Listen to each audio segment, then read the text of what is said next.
Someone was bending over his bed, peering at him, breathing into his face. He'd felt a light and tickling breath on his cheeks, his eyelids, across his throat. When he opened his eyes, there was only his bedroom. Empty, yet still holding the essence and presence of a body.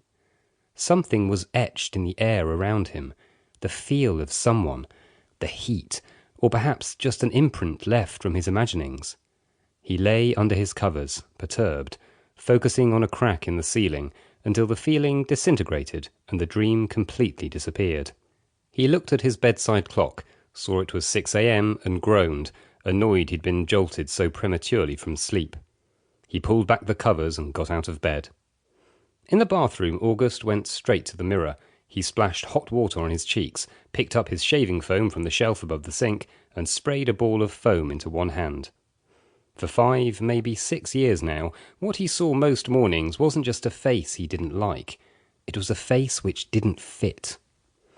August glanced at the mirror's edge. An old photograph was wedged behind it.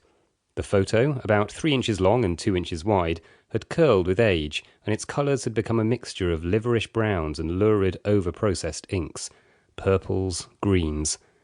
Framed in the middle, in a tank top and jeans, stood Luke, a smallish, wiry man with long blonde hair and fine, even features, cheekbones, thin lips, dark eyes, tanned skin. Luke was handsome and impish, a vibrancy in his smile which spoke of an innate ease with the world. In the picture, Luke had his arms folded across his chest, and a large tattoo bulged high up on his right arm.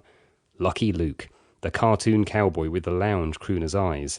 Luke smiled out from the photograph with the sureness of that day's sunshine, with the abundance of the harvest at the time, with the ripeness of an afternoon, with the ease of evening.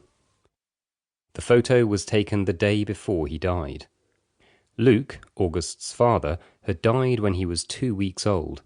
Small, sunny Luke. Handsome, brown-eyed, lucky Luke. August rubbed foam slowly, deliberately across his cheeks, making large, smooth circles, his eyes picking over the photograph, Luke's hair, his mouth, his nose.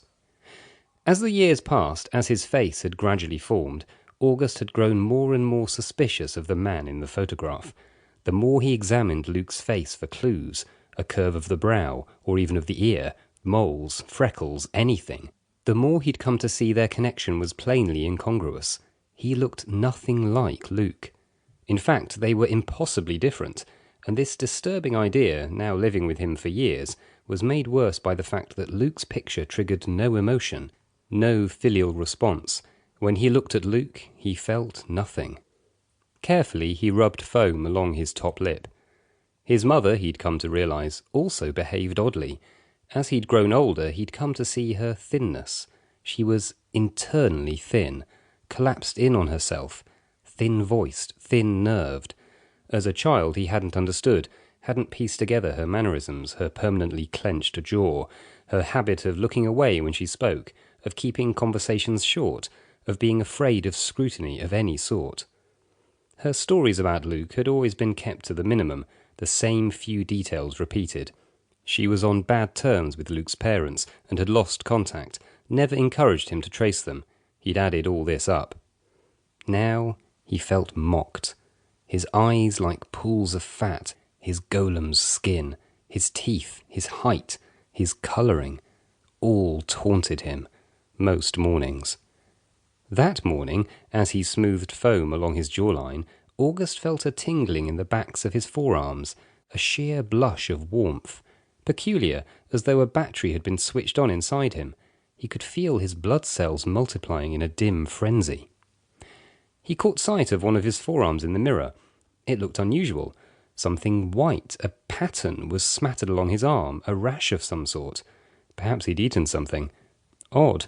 He rarely got rashes, had no allergies that he knew of. The sensation spread up to his elbow, then his armpit, becoming warmer and more fluid. August peered closely at his arm. The pattern seemed to have risen up from under his skin, was part of it, in it even. He rubbed it, pinching up the skin between his thumb and forefinger. It appeared to be made of fine particles which sparkled a little, like salt or sugar. Crystals.